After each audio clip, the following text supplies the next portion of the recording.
Praise be Jesus Christ. St. Philip Neri is known as the prophet of joy. He lived in Rome at the time of the Protestant Reformation, and he had a huge impact on Catholic spirituality. At the time, it was kind of understood that if you wanted to grow in sanctity, you had to follow the way of the monks, how the monks were living at the time. And what was typical of the monks, it says here in this book, Philip Neri, The Fire of Joy, it says the monks would usually begin with asceticism, accomplished by bodily self-denial, fasting, cutting down on sleep, withdrawal from the world, shabby clothing. Then more acts of mortification would eventually be added on, such as sleeping on the bare floor and eating unpleasant foods.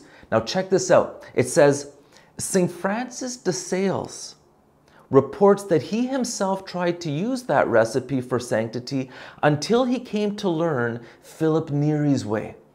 Philip did not think much of this regime. Now, let it be clear, St. Philip Neri lived a very simple life and he practiced mortifications and penance and all of that. However, for him, these things were secondary. What was most important for St. Philip Neri is living in the joy of the Lord, filled with the Holy Spirit, loving God in a joy-filled way. And we know that St. Philip Neri, he was a big joker. He was always trying to cheer people up, doing funny things. And one of his most well-known sayings is, the cheerful are easier to guide on the spiritual way than the melancholic. And so he insisted in living in the joy of the Lord. There's a funny story where a young man came to him who was kind of depressed and down, and he went to Philip Neri for confession, and for his penance, St. Philip Neri made him race with him in the streets of Rome.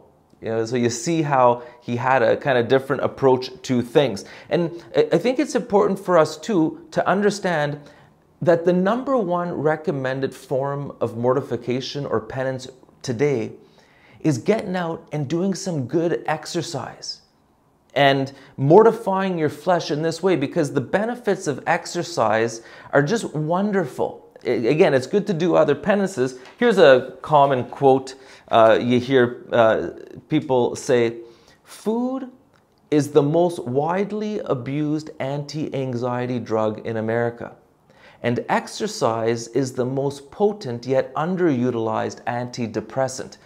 I think we all need to cheer up a little more, and we all need to discover ways of bringing joy into our life, and getting out and having some fun, doing some good exercise is a wonderful way to do this. Now, St. Philip Neri, you know, his heart was expanded with the love of God through the fire of the Holy Spirit. In Proverbs chapter 15, it says, a good heart is a continual feast. Viva Cristo Rey.